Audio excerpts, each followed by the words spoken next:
What's your website real quick? And welcome once again to Prepper Talk Radio. And Scott, yeah, I've got you on the phone here already. So just to let you know, we are on air live and happy to have you join us this morning. Yeah, go ahead, we're Scott. excited. I'm actually down here at the outdoor retailer right now, and I'm hanging out at the survival medical booth today. Right now, it's crazy. We're going to talk about all the fun stuff that the outdoor world brought into prepping, but I'm actually standing over by Agala Canyon right now, and I'm playing with their Boreal 21, which is a 21-inch bow saw. You're standing by where? What is it? Agala Canyon. Agala Canyon. Agala, A-G-A-W-A, Canyon.com. Oh, okay. And Agua Canyon. I'm saying it all wrong. Inc. Agua Canyon Inc. Okay, that makes more sense. These saws, it looks like it's just this really nice piece of metal folded up. Flips out really fast in a 21-inch bow saw, and you've got like 4 different blades. I'm blown away because it's ultralight, it's easy to assemble, disassemble, and it fits right inside your backpack, no problem. You don't have to worry about cutting anything. The blade folds inside itself. It's make sure to bring one back with you. Out. I want to do. I know. I need to get one of these. Very cool. They're about £1. So, yeah, we're going to be talking today about what happened with prepping, how it all started in the outdoor adventure. Yeah, we're going to have some fun today. Yeah, I'm looking forward to it. I would love to be there with you, Scott. It's I am a gearhead through and through. I know you are as well. And I think you're much bigger gearhead than you give yourself credit for. Well, thank you. I think I am too. But yeah, I wanted to talk quickly about our transition from PrepperCon to Prepper Talk Radio. I know some of you had some questions about that, but yeah, we're essentially just rebranding. We're hoping to do big things with the show, and we appreciate your support and listening in and your calls and all that. And so we're now Prepper Talk Radio, and you can find us at preppertalkradio.net. Is that right, Scott? That's right. All right, cool. As well as Prepper Talk on Facebook, Twitter, all those good ones. Instagram, everywhere. And we're still working on putting those together. We're working the full-time jobs and trying to make this happen as well as PrepperCon coming up this next April. So we appreciate your patience and bearing with us, and we're doing what we can. So Prepper Talk Radio, thanks for joining us. And so as Scott mentioned today, we want to talk about kind of the evolution of prepping, or rather a personal evolution of prepping, whereas like Scott's at the Outdoor Retailer Expo today, and the reason he's there is, first of all, he's Mr. PrepperCon, and of course he's got to be there and invite more people to come out to the expo this next year, as well as gathering intel, right, Scott? Well, really, I'm actually here helping Survival Medical, which is one of our sponsors. You know, they've got the best kits out there. The Survival Medical kits are tougher than nature.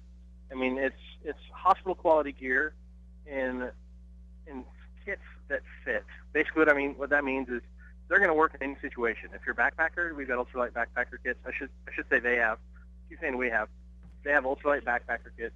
If you're going out on the lake, or if you're going out on the ocean, I mean, they've got coastal kits. They've got fly fisherman kits specific to what your adventure is. So you don't have to haul this big bag everywhere you go. And they last actually 20 years. That's the coolest thing about them. So I'm excited. I'm here helping them out, and they just let me wander around while everyone's setting up. They just opened the expo, so it's going to get crazy loud, crazy busy. I mean, the big buyers from Cabela's and Shields and all the big name, big brand companies are out here looking for the product to put in their stores. Yeah, so I was looking through the list of exhibitors, and a lot I recognized and an awful lot that I didn't. So this is more specific to retailers, correct? It's not really open to the public type. Yeah, it's not a consumer show. This is a retailer show. So you're going to find a lot of the same companies you're going to see at a consumer show, but this is where they're looking for business partners to help distribute their product.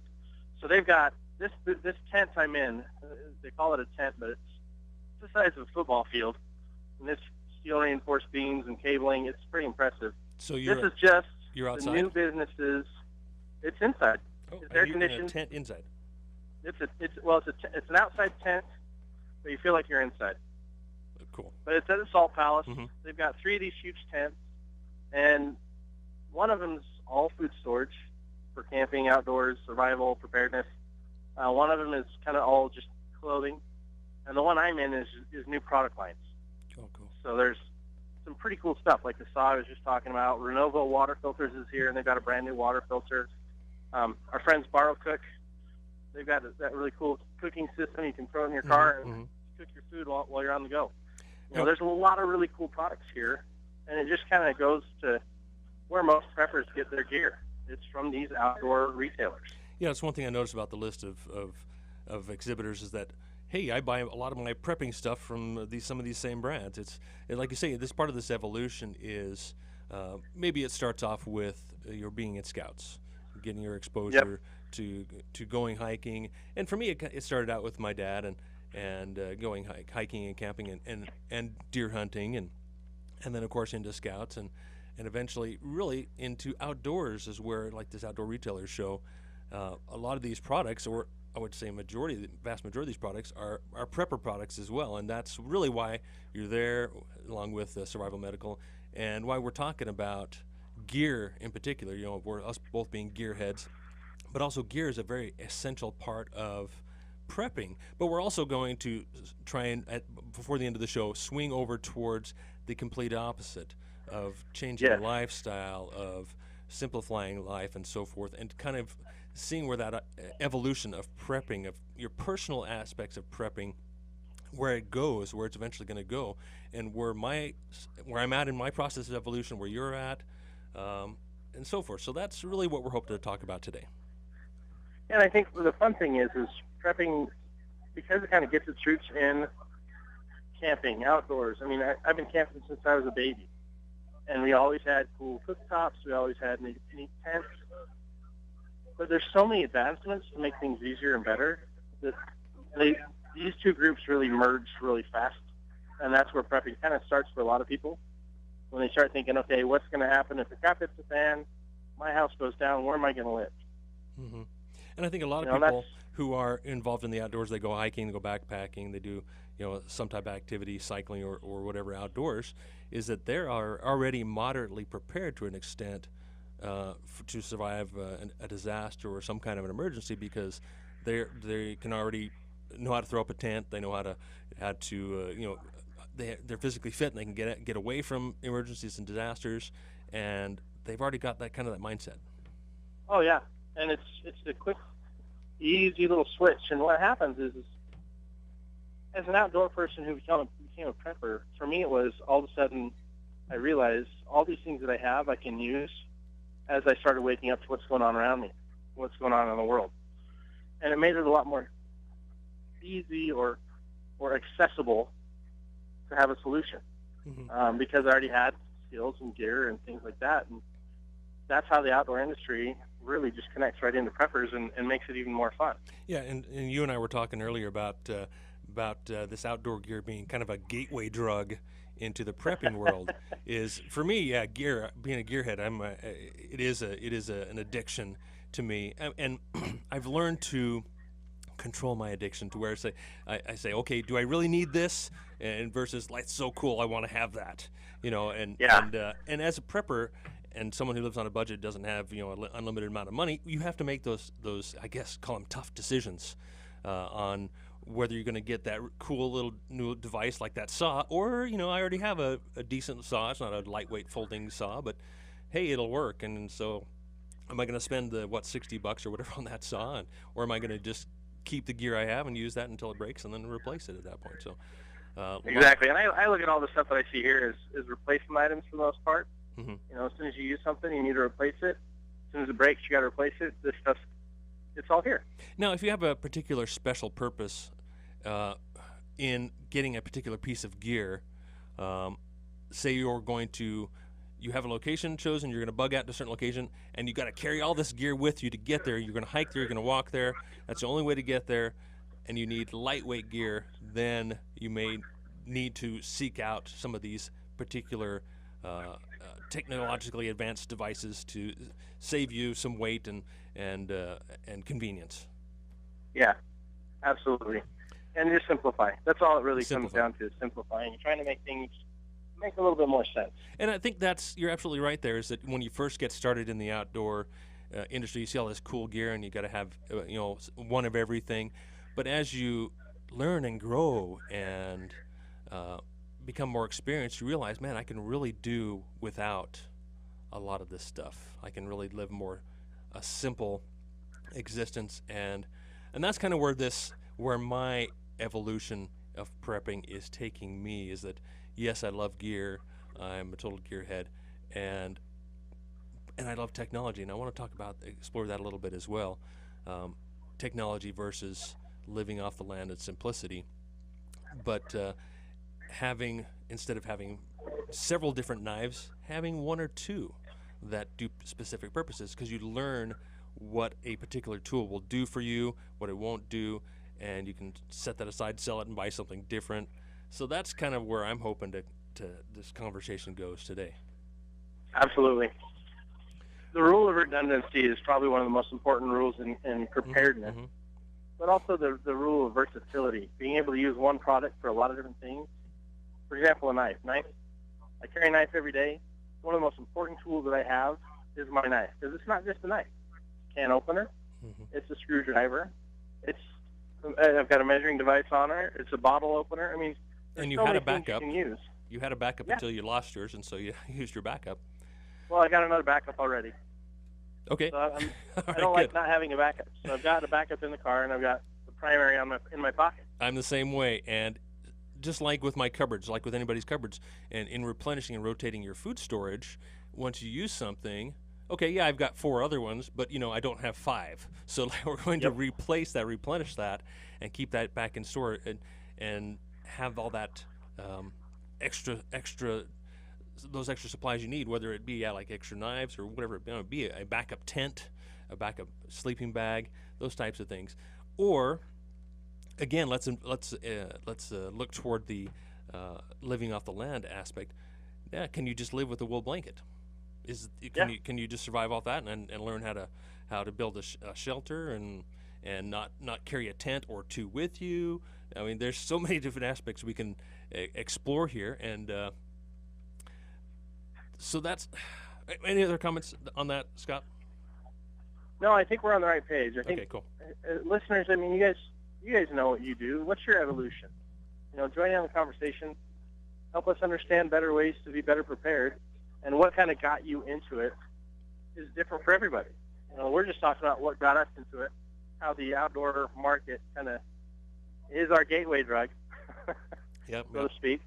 Towards the end of the hour, we're going to be talking about the simplification, how a lot of people are using a new term called back to the landers. It's kind of a whole new movement for the homesteading group. They just want to be completely off-grid, completely disconnected from society, and just simplify. It's an old every movement that's coming back around. We can definitely talk more about that. And I've got a caller calling in. I'll take your call here in a second. We're going to go to break in just a few seconds, so I'll hesitate picking up your call right now. But hang in there, or feel free to call back in a couple of minutes, and we'll get your comment there. So you're listening to Prepper Talk Radio, and Scott, Mr. PrepperCon, Shane of preparedguy.com, and we will be right back after this break. Thanks for joining us.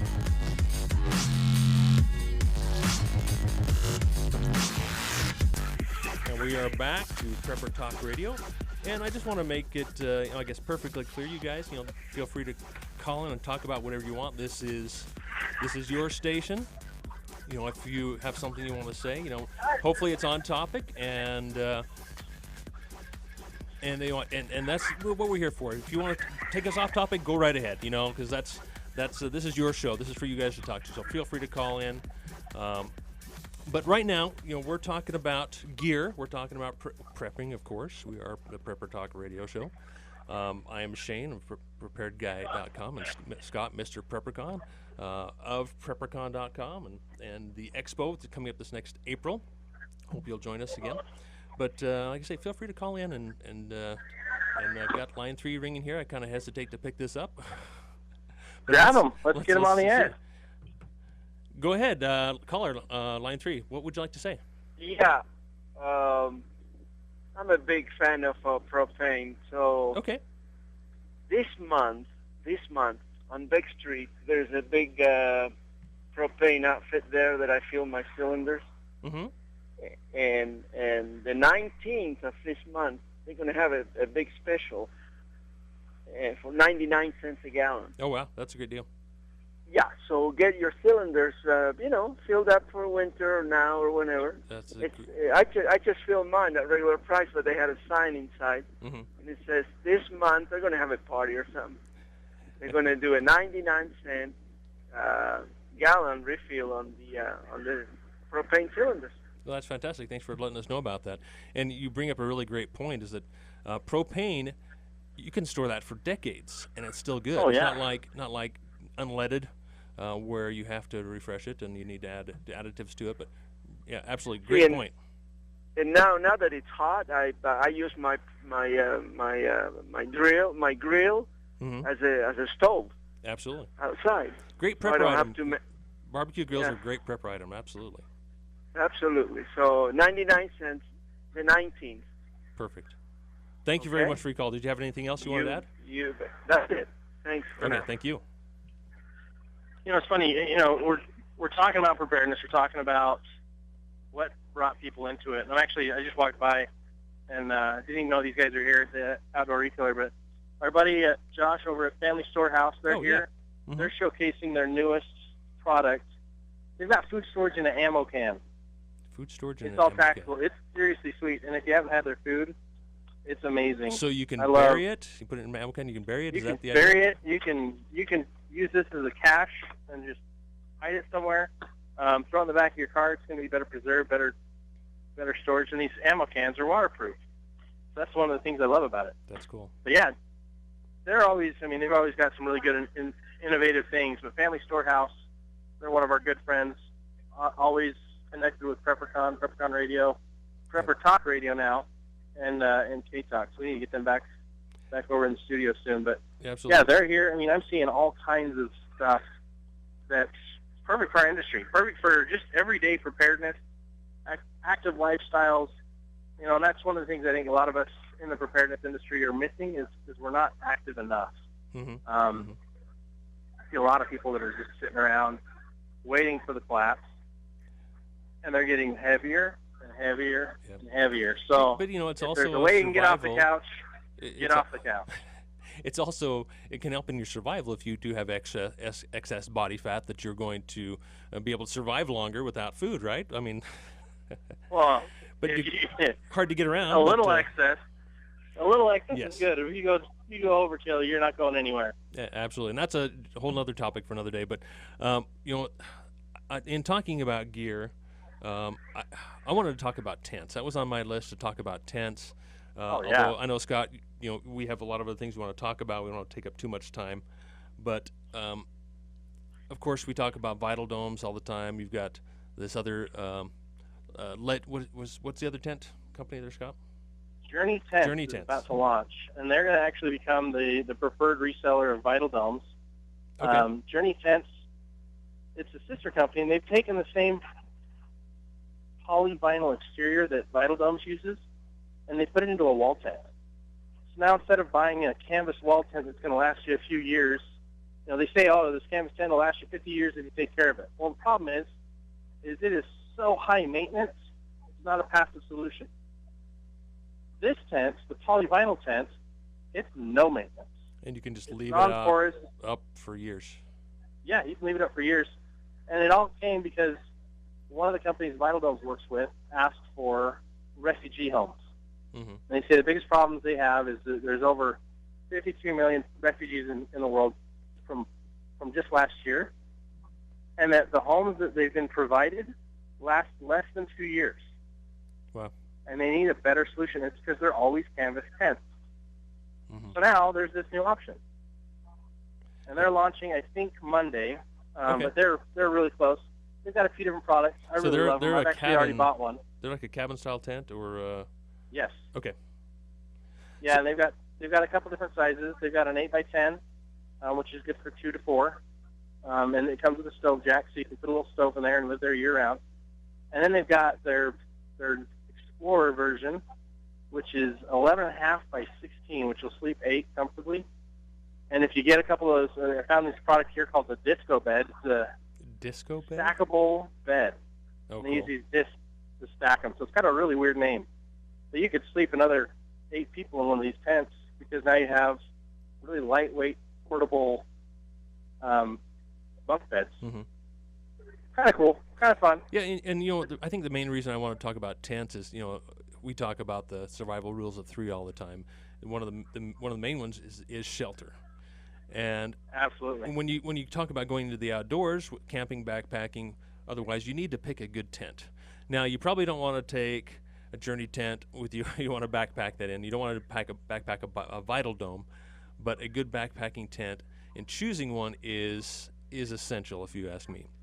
And you also have to consider the elements that you're going to be camping and hiking in. I mean, most people that go backpacking, it's summer. So what do you have to worry about? That's right. Wind and mostly the sun. Sun and occasionally of course rain. As well. Yep. Unless it's a fluke storm, but you're not having to worry about a whole lot. And so you want the lightest, quickest setup that you can possibly get for that situation. Yeah, absolutely. And let's dig into that a little bit more because I love talking details on gear. You know me. There's the different styles of tent. There's the cabin tents, and then there's dome tents. Dome tents tend to be freestanding. They have aluminum poles, fiberglass poles, and can stand on their own. They don't need stakes to stay upright. And that's my preferred choice of tent because it's easy to throw up. It goes up quickly. You would use stakes in order to keep it from blowing away, essentially. That's really the only reason. Exactly. Or maybe put your rain fly on. That's the ideal for backpacking. Exactly. Yeah, that's your ideal backpacking, multi-purpose tent. Now, my first comment I wanted to say is, do yourself a favor, stay away from the big box stores, unless you're buying a tent just for your kids to mess around in, because it's not going to last long. So, absolutely. Choosing a quality tent, and just like these Vital Domes and Journey tents, they're made to last 7 years out in the sun all the time. Now, most of these backpacking tents are not going to last that long. If you set them up, for a full year or two, they're just not going to last. Well, they're just not going to last the winter anyway. That's right, and they're not going to last the winter. They're not. There's 3-season tents, there's 3 to 4 season tents, and there's 4-season tents. And you don't want to backpack necessarily with a 4-season tent because it's heavier fabric, heavier poles to handle snow, winds, and so forth. But most people, in most cases, you can get away with just a standard 3-season tent. Now, having said don't go to the big box stores, and I'm referring in particular to Wally World, where I see a lot of people going. They see a tent on the shelf. It's $30, it's $40, $50, depending on 2-man to 6-man, whatever. You can get a 6-man tent there for $40, $50, $70, $80, depending on how big it is, and then it lasts you a couple of camping trips with your family. If that. If that, we get some we wind. made that mistake a long time ago. We actually got one at that big Red K place, and it lasted half of a camp out. Really? Okay, already. The fiberglass pole snapped.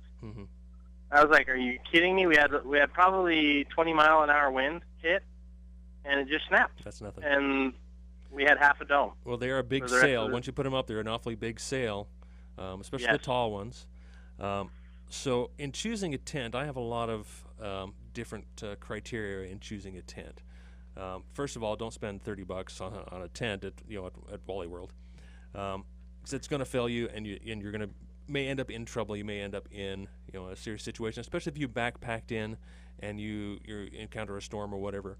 You need a good, reliable gear, and that's being a gearhead. It's about research. It's about talking to your friends and shopping around a lot and looking at gear and learning what is really important in a good quality tent. Now, for bugging out, Vital Dome and a Journey tent, they're going to be your best ones to take with you because they're going to last forever. Now, for a backpacking tent, I'm not going to throw out a particular brand, but things you should look for. Obviously, lightweight is important.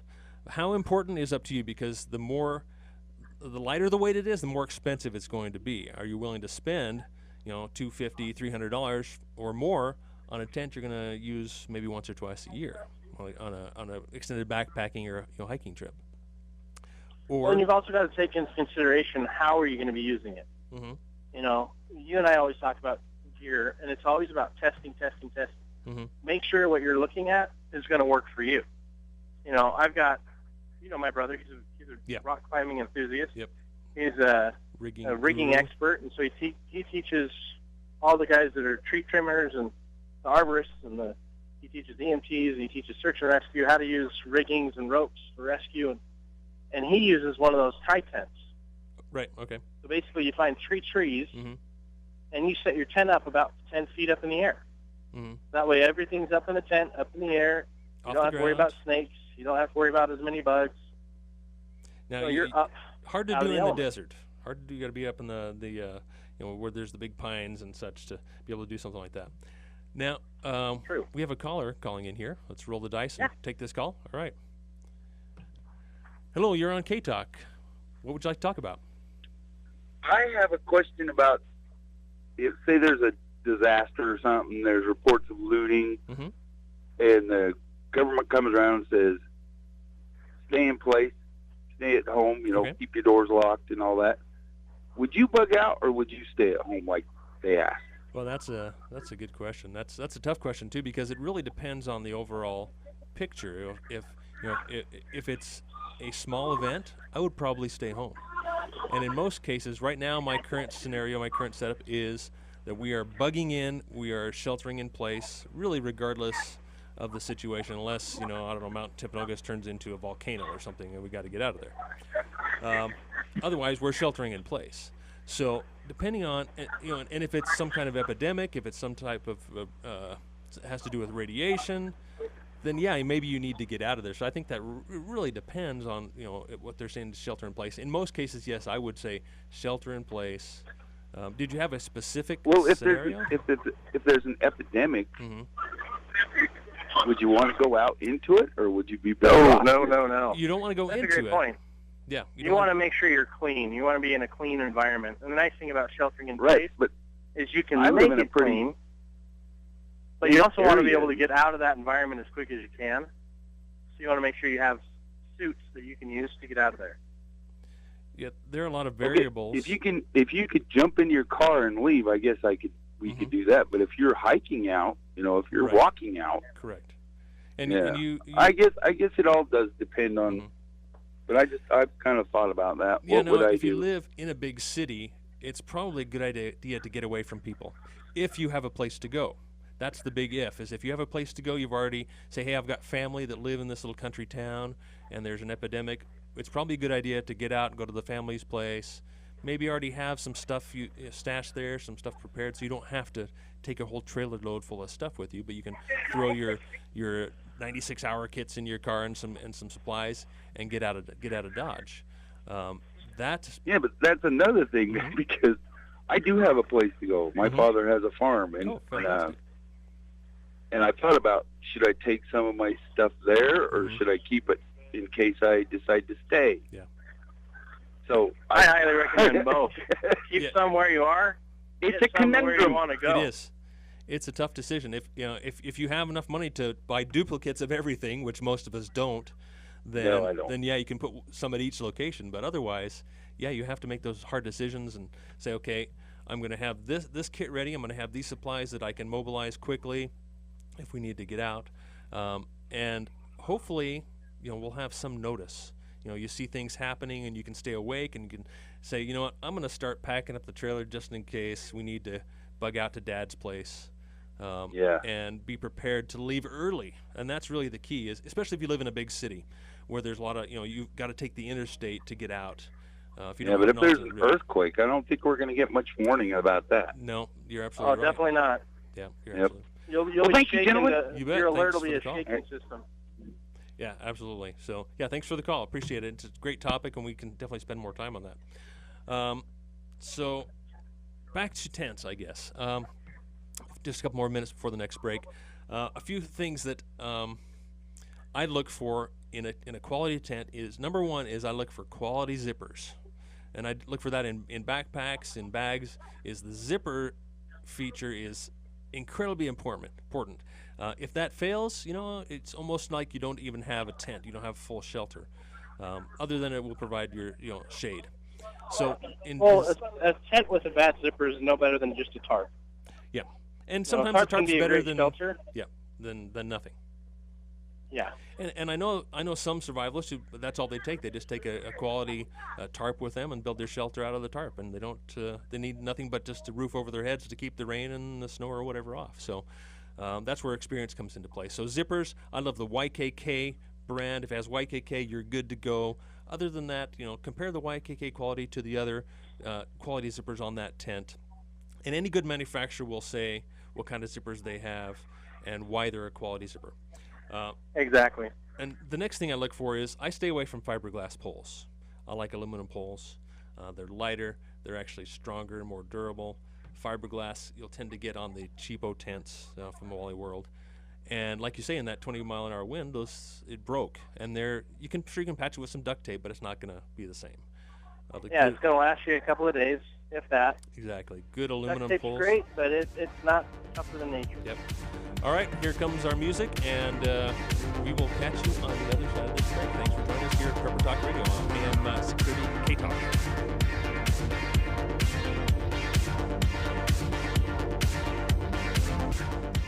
We are back here on AM 630 K-Talk, Prepper Talk Radio. Got Scott at the Outdoor Retailer Expo, and me, Shane, Prepared Guy. Some people think I am over-prepared. Some people think I'm paranoid, and maybe even a little crazy. But I guess all time will tell whether any of that is true. But I'd rather be safe. Right, Scott? It's better to be crazy and prepared than it is to be unprepared and dead. I agree with you there 100%. Plus, it's a lot more fun to be crazy. Oh, yeah, I'm absolutely. Okay being crazy. And, I don't mind being called over-prepared or paranoid, honestly. My kids were talking to me the other day, Dad, you're a little paranoid, aren't you? It's funny. The whole prepared versus paranoid conversation, I think, for you and I comes up almost daily. Mm-hmm. Whether it's with family, friends, business associates, people we meet, it's always coming up. Mm-hmm. And same thing with me. If you just don't understand something, you're going to look at it and think it's crazy. Now, absolutely. Now, if we go back to where we're leading this conversation today, to getting back to homesteading and living off the land and so forth, that's kind of where we want to steer this conversation. If we took ourselves back to that time and we were just as prepared as we are now, would we be called paranoid back then, or would we be called, just smart, wise, people that have got our act together? I think one of the funniest things is back then it was just simple. It was a way of life. Everyone expected you to be self-reliant. Everyone expected themselves to be able to get themselves out of whatever mess they got into or whatever Mm-hmm. happens to them. And so it was a completely different mindset. Whereas today, everyone is expecting, I shouldn't say everyone, so many people are expecting a handout. So many people are expecting someone else to rescue them when something happens. Nobody knows how to do it themselves anymore. We've gotten complacent. And that's kind of where this whole movement of homesteading is kind of re-emerging, or as they like to call themselves, the Back to the Landers movement. And they're just trying to get back to the land, back to the natural relationship between man and the wild. Yeah. Now, we've got a call here on line 3. I will go ahead and take that, roll the dice again. Hello, caller. Welcome to K-Talk Radio. What have you got for us? Yeah, I've been listening to what you guys are talking about as far as homesteading and, really kind of getting back into the more basic ways of, life, whether it be, having solar panels for a little more comfort or nothing at all, but really having a functional home that is independent off the grid. Mm-hmm. The thing that I think is so important on this is that the more dependency we have on these systems, if something goes wrong, we are going to find ourselves in a very compromised position. And the governments and everybody wants us to be in a position like that. That's why they don't want you to have homesteads. They really try to corral you into the cities. But, I don't want to be compromised. I don't want to be put in a compromised position. And so from an overall ecological standpoint, it makes sense to me. Absolutely. You're absolutely correct there. And we were planning on getting into that topic as well, and appreciate your comments. No problem. You're absolutely correct. We know that it's all about control. And that's why the government's getting bigger, because they just want to control us. And it's brainwashing us into thinking that, others will take care of us, when we know it's our own responsibility to take care of ourselves. And that's right. And real quick, this is a final, and this is a thought that had hit me the other day. Mm-hmm. A lot of these people who are very dependent upon the government and have a very entitlement mentality, I thought, what if I was stuck out in the middle of the desert and I was given some seeds, shovel, and a knife, and nobody else. And they were in that position too. They're compromised. There's no dignity there. It's a scary spot. Yeah, that's a great word to use. Dignity is that nobody even really knows what that word means anymore, and I use that loosely. Nobody. Well, it's funny too because people think that being rescued. Or here's a good example. When my wife hurt her back a few months ago, she didn't want to call 911 to have an ambulance come get her because she couldn't move. Mm-hmm. She didn't want her neighbors to think, oh, she can't take care of herself or what's wrong. Yeah. It was all about her dignity. Mm-hmm. And it's a mindset that's generationally been ingrained in her family that it's about appearances. And how many of us take our kids to the doctor at the slightest sniffle, the slightest sore throat or whatever, a fever? Do we take them right to the doctor, or do we already know what to expect, what to do? Well, right. I was raised old school. I was never taking the doctor for anything in a lot of ways, So for me, it's like, what? Your arm's broken, it'll heal. Yeah, exactly. I went to the hospital for the broken bones and stuff. But, exactly. A lot of things you don't need to do that. A lot of things, it's a simple solution at home. That's why this whole movement of getting back into nature and getting back to the landers movement, people want to be able to have their own solutions. That's why you'll see there's a lot of tinctures being made and teas, because there's so many good elements out in the wild, and if you know what they are, that's your medicine cabinet. And freedom is dangerous. I mean, let's face it. If you're not willing to take somewhat of a risk, then you're not going to really know what true freedom is. And I think and in lieu of that, real quick, I'm going to do one final thought and then hang up. But that's one of the things that scares me about what Utah's doing, especially in reference to the BLM and stripping the sheriffs of their power, because then we will have no access to those places that are ours. Very concerning, absolutely. That's a great point. Thank you for bringing that up. Then thank you very much for the call. Sure appreciate it. It's interesting because that actually reminded me of Florida. They've just made it illegal to homestead on your own land unless you've already been living there for a long time. So you can't just go off grid in Florida. Yeah. And there's other states that are doing that as well, but it started off with one community, and then they ended up condemning your property so you can't live in your off-grid house. And so it all comes down to having our voice being heard. I mean, that's a big part of it. I saw a video clip, I think this morning, of a city council. They refused to hear any public comment. And maybe you've seen this, it's starting to go viral.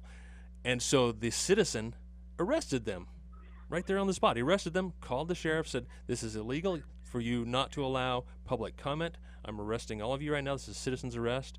And he took matters into his own hands. It was fantastic. That is awesome. Absolutely awesome. Okay, you're going to need to put that up on the Facebook feed. I can do that. Because I have not seen that. It is outstanding. So going back towards, the evolution of prepping, not prepping, but personal preparedness, going from scouting to outdoorsman, being an outdoorsman and hiking and camping, and for me, getting into rock climbing and caving, and eventually really into survival, being a survivalist on a certain level, learning how to eat wild edible plants and how to make a fire with a bow drill. And I mean, that's all part of that evolution.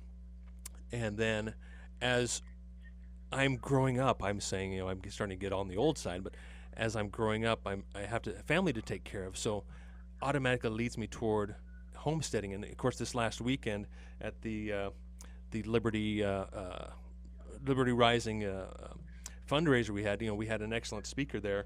I'm trying to remember his name. It was Angus McIntosh, who talked about the ranchers and property rights and land rights and homesteading. It was fantastic. I learned so much there. It was amazing. And it really tugged at my soul strings saying, you need to do this. You need to get out and learn to homestead more. So that's part of my evolution, is going from just being a prepper, and living in my, suburban home in a nice little community, and to really having this desire, this urge, this yearning to move away and participate in what our ancestors did for hundreds and thousands of years, and living off the land. It's interesting because a lot of people will call that like a de-evolution. Mm-hmm. Yep. But in reality, it is an evolutionary change. It's an improvement, right? You're improving on your current way of life. Mm-hmm. your You know, self-sufficiency. the first time that I had to process a chicken that we'd raised, I can't tell you the level of gratitude that I had for that animal. Realizing that I cared for, I loved this animal, I brought it up, I made sure it was healthy, I made sure it had everything it needed, because I knew it was going to feed my family later. And that understanding, that balance, you end up respecting everything. You have a lot less waste. You have more gratitude. You appreciate everything a lot more. And that's, I think, the problem we have in current society. People want that again. Yeah, and that's a bit of a conundrum in that you're at the Outdoor Retailers Expo, and in taking that course of evolution, it turns you away from consumerism. Yeah. But there's also Absolutely. there's also the option of, okay, I'm going to homestead, but I'm going to take advantage of all the modern conveniences and technology like solar and living off grid. So that's a big topic we could talk about there, is how do you reconcile moving forward but actually moving backwards, forward, backwards, whatever you want to call it that way. Living more simply, is that actually regressing? Or are you progressing that way and taking advantage of technology? Am I making myself clear, Scott? I think you are, but I think it doesn't have to be looked at that way. You don't have to look at it as moving forward or moving backward. I mean, it's a different pathway. You know, I could go live completely off-grid in the woods, never have power again, and that's up to me or up to you, to whoever wants to do that. And if that makes them happier and if that makes them more self-reliant, power to them. You know, let's look at some people are going to want to enhance that lifestyle and put solar in and have plumbing and have a bathroom and have different things instead of finding the tree that you go pee on. Yep. You know, there's other ways to have a solution. And I think it really comes down to what's going to make you feel happiest, feel true joy, and feel balanced again, because that's where we're missing things, is we just don't feel that balance with nature anymore. And it's not an easy process. I mean, it's not an easy process to go through. Oh no. You know, and I love the homesteading. I love that that term, but also going back to the land as well. And I want to talk about that briefly as well. I've got a caller on line 3 here. Let's go ahead and bring him on. Hello, caller. Who's this? What's your name? Ryan. Hello, Ryan. What have you got for us today?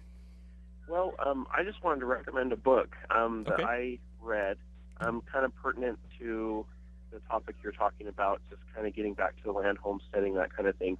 Check it out at public library. It's called Surviving Off-Grid, and it can be a little ranty at times, but it's a philosophical book. Okay. So it kind of gets you in the mindset of thinking about, you know, how people back in the day did things and why they did them. I just found it really interesting, and it got me thinking about, okay, what would I do, you know?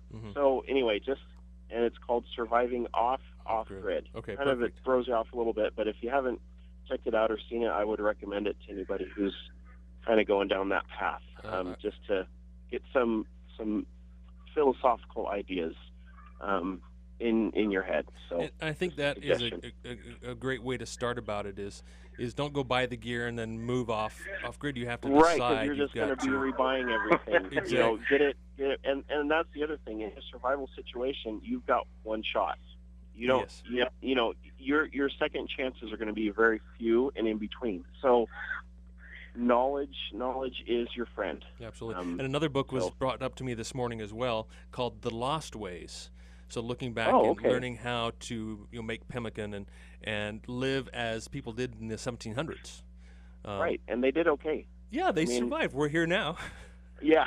I mean, obviously our civilization has grown more rapidly with technology. Are a lot of comforts, that we have now, and especially, urgent care medicine has progressed, and treating diseases and to a certain extent, but to an idea, you have to go back, and there's so many resources too, like on YouTube of reenactors and stuff, and they tell you how they did it. Yeah. And that's something I say an awful lot is to prepare for the future, you have to look to the past, look to our ancestors, the way they lived, and prepare to live that way, because that's the way it's going to be. Maybe not for us and our generation, but for our kids, most likely it will. Yeah. Thank you very much for the call. I sure no appreciate worries. it. Great show. Love it so much. Thank you. Appreciate Bye. that. Bye. Yeah, thank you very much. You know, it's interesting. All of our listeners today brought up really good points, and I think the basis is you got to learn. Never stop learning. Yep. When you die. Part of that learning is actually being out in the field, not just book learning, not just reading something on a screen.